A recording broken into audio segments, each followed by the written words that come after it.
পূর্ব বর্ধমান জেলা তৃণমূল মহিলা কংগ্রেসের সভানেত্রী নতুন দায়িত্ব পেলেন নীলা মুন্সি। তিনি 18 নম্বর ওয়ার্ডের বাসিন্দা। এর আগে দায়িত্বে ছিলেন শিখা সেনগুপ্ত, 9 নম্বর ওয়ার্ডের কাউন্সিলর। তাকে সরিয়ে নতুন দায়িত্ব দেওয়া হলো নীলা মুন্সিকে। 18 নম্বর ওয়ার্ডের কাউন্সিলর প্রদীপ রহমানের উদ্যোগে আজ তাকে সম্বর্ধনা জ্ঞাপন করা হয়। 18 নম্বর ওয়ার্ডের কাউন্সিলর প্রদীপ রহমানের দিদি, তিনি কলকাতায় কাজের সূত্রে থাকলেও বর্ধমান জেলার বাসিন্দা বলে জানান প্রদীপ রহমান। আগামী দিন দলকে কিভাবে চালাতে হবে সেই নিয়ে বৈঠক করে নতুন কমিটি গঠন করা হবে পুরনো কর্মীদের নিয়ে। তিনি আরো বলেন, আপাতত 18 নম্বর ওয়ার্ডে তৃণমূলের কার্যালয় অফিস থেকে পরিচালনা করবেন সবকিছু। প্রদীপ রহমানের দিদি তথা পূর্ব বর্ধমান জেলা তৃণমূল কংগ্রেসের মহিলা সভানেত্রী নীলা মুন্সি এলাকার মানুষজন মুখ মিষ্টি করিয়ে হাতে ফুলের তোড়া দিয়ে গলায় উত্তরীয় পরিয়ে সম্বর্ধনা জ্ঞাপন করলেন মহিলা এবং পুরুষেরা, তৃণমূল কর্মী থেকে শুরু করে নেতাকর্মীরা। 18 নম্বর ওয়ার্ডের উচ্ছ্বাস উদ্দীপনা চোখে পড়ার মতন ছিল।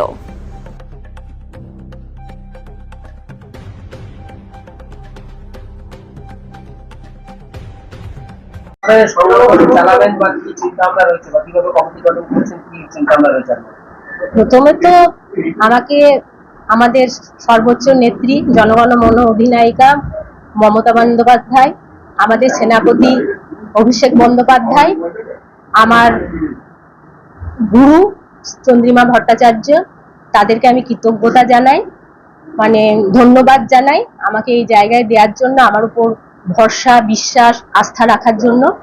আমি চাইবো আমার সর্বোচ্চ দিয়ে, আমার যতটুকু 100% দিয়ে আমি বর্ধমানের তৃণমূল মহিলা কংগ্রেসকে শক্তিশালী করব। তৃণমূল মহিলা কংগ্রেস আগেও শক্তিশালী ছিল, কিন্তু আমি চাইবো আরো শক্তিশালী করতে। যারা পুরনো দায়িত্ব ছিল শহরের বা ওয়ার্ডের, তাদেরকে নতুন করে কি কমিটি গঠন করার চিন্তা ভাবনা রয়েছে, না সেইগুলোকে নিয়েই কিছু এদিক সেদিক করবেন? আপাতত তো আমি সমস্ত ব্লকের প্রেসিডেন্টদেরকে আমি ডাকবো, ডেকে মিটিং করব পুরনো যারা আছে সবাইকে নিয়ে। তারপর দল যা নির্দেশ দেবে বুঝে সেগুলো পরে দেখে নেবো কোনটা কি করা যায়। দলের সঙ্গে নেতৃত্বদের সঙ্গে কথা বলে আলোচনা করে করব। এবারে তো মোটামুটি বলা যেতে পারে তৃণমূল কংগ্রেস জয় হওয়ার মূল যেটা রয়েছে সেটা মহিলাদের 100 দিনের কাজ থেকে শুরু করে লক্ষ্মী ভান্ডার থেকে শুরু করে যেভাবে মহিলারা কাজ পেয়েছে, কাজ করেছে, তাতে মহিলাদের ভূমিকা অনেকটা বেশি। সেই জায়গা থেকে আপনি কি নতুন আরো চিন্তা ভাবনা করবেন কি? আরো হ্যাঁ, আমরা আমাদের নেত্রী মমতা বন্দ্যোপাধ্যায় যে সারা বাংলা জুড়ে উন্নয়ন করছে, সেই উন্নয়নটা সেখানে কোনো কিন্তু রং, ধর্ম, কালার কিচ্ছু দেখা হয় না। সেই উন্নয়ন আমরা চাইবো প্রত্যেকটা বাড়িতে বাড়িতে পৌঁছে দেয়া। দিদি যে উন্নয়ন করেছে সেই বার্তাটা যেন প্রত্যেক বাড়িতে পৌঁছে যায়, এটা আমি করব। বিধানসভা নির্বাচন, তার আগে তোমার একটা দায়িত্ব, চাপ না, আমরা তো তৃণমূল কংগ্রেস 24 ঘন্টা 365 দিন মানুষের সঙ্গে থাকি। তবে হ্যাঁ, একটা আমাকে গুরু দায়িত্ব দেওয়া হয়েছে, করি তো সবসময় করি, এটাও করবো।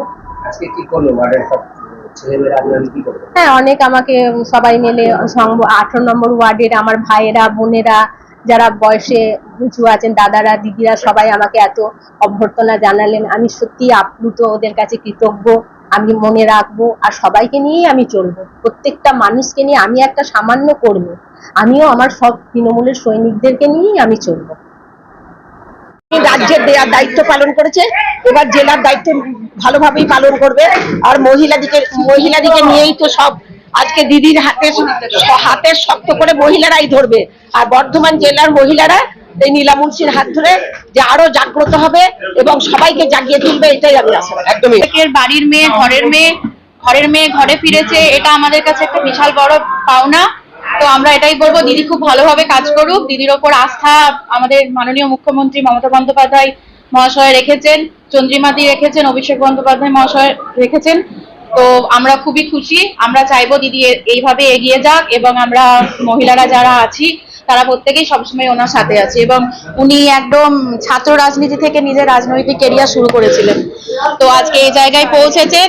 যোগ্য ব্যক্তিকে যোগ্য দায়িত্ব। ধন্যবাদ জানাই মাননীয় মুখ্যমন্ত্রী মমতা ব্যানার্জি এবং আমাদের সেনাপতি অভিষেক বন্দ্যোপাধ্যায় মহাশয়কে যে এত বড় পদ দেওয়ার জন্য একটা, এবং আগামী দিনে যেন ভালোভাবে কাজ করে সেটাই আমরা চেষ্টা করব। এবং নীলা মুন্সি ছোট থেকে রাজনীতির সঙ্গে যুক্ত ছিল।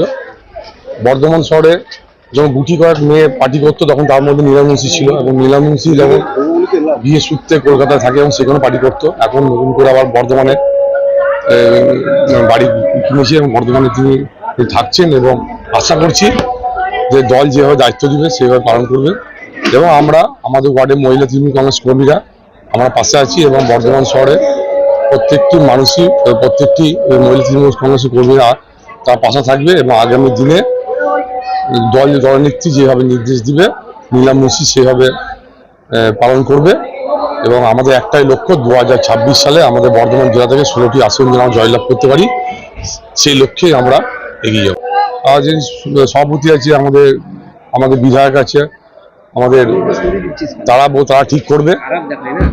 ঠিক করবে আপাতত আমাদের যতক্ষণ একটা পার্মানেন্ট একটা অফিস করছে, আমাদের অফিসে একটু বসবে, তারপর জেলা অফিসে গিয়ে বসবে, জেলার পর তো আমাদের ওয়ার্ডে এখন ওয়ার্ড অফিসে একটু বসবে, তারপর যখন একটা নির্দিষ্ট যখন একটা অফিস করবেন উনি বলেছেন তখন সেই অফিসে বসবে। আপাতত 2-1 দিন হয়তো এই অফিসে বসবে মানুষের সঙ্গে যোগাযোগ করার জন্য। কি করা হলো এখানে? আজকে আমাদের এলাকার মহিলা তৃণমূল কংগ্রেস কর্মীরা এবং আমাদের 18 নম্বর ওয়ার্ডে তৃণমূল কংগ্রেস কর্মীরা সকলে মিলে সংবর্ধনা দিলাম।